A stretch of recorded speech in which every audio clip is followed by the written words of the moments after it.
एक गांव में एक आदमी रहता था जो भगवान के प्रति बहुत श्रद्धा रखता था। वो भगवान की भक्ति में लीन रहता था। एक दिन उसी गांव में बहुत तेज बाढ़ आई।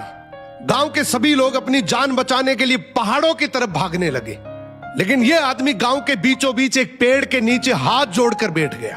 तभी एक गांव का भागता हुआ आदमी आया और बोला, अरे भाई जल्दी चलो, नहीं तो तुम डूब जाओगे। यह आदमी बोला, मुझे मेरे भगवान पर भरोसा है, वो मुझे बचा लेंगे, तुम जाओ। फिर एक आखिरी नाव आई। नाव में बैठे लोगों ने कहा, अरे भाई तुम पागल हो गए क्या? पानी का लेवल बढ़ रहा है, जल्दी से नाव में आ जाओ, नहीं तो डूब जाओगे। लेकिन ये आदमी फिर बोला, मुझे मेरे भगवान पर भरोसा है, वो मुझे डूबने नहीं देंगे। अब धीरे धीरे पानी इतना बढ़ गया कि उस आदमी को पेड़ पर चढ़ना पड़ा। तभी एक आखिरी रेस्क्यू के लिए हेलीकॉप्टर आया और उसके सामने एक रस्सी फेंकी और कहा कि जल्दी से रस्सी पकड़कर ऊपर आ जाओ, नहीं तो डूब जाओगे, पूरा गांव जलमग्न हो चुका है। यह आदमी गुस्से में बोला, मैंने बोल दिया ना, मुझे मेरे भगवान स्वयं बचाने के लिए आएंगे, मुझे मेरे हाल पर छोड़कर तुम यहां से चले जाओ। अब पानी ज्यादा बढ़ने की वजह से वो पेड़ भी डूब गया और इस आदमी की मृत्यु हो गई।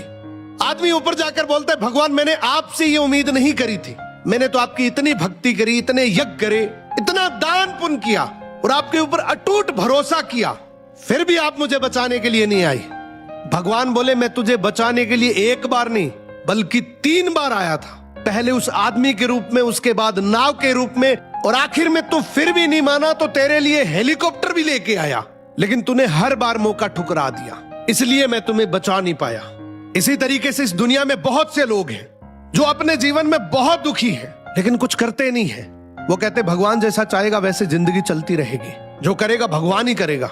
वो हमेशा किस्मत के भरोसे रहते हैं। दोस्तों, भगवान हमेशा हमारी मदद के लिए किसी न किसी को जरिया बनाकर भेजता है, हमें आगे बढ़ने के बहुत से मौके देता है, लेकिन ये पूरी तरह से हमारे ऊपर डिपेंड करता है कि हम उस मौके को मौका समझते हैं या हर बार की तरह धोखा। कई बार अपॉर्चुनिटी खुद हमारे दरवाजे पर चलकर आती है, लेकिन हम उसे ठुकरा देते हैं।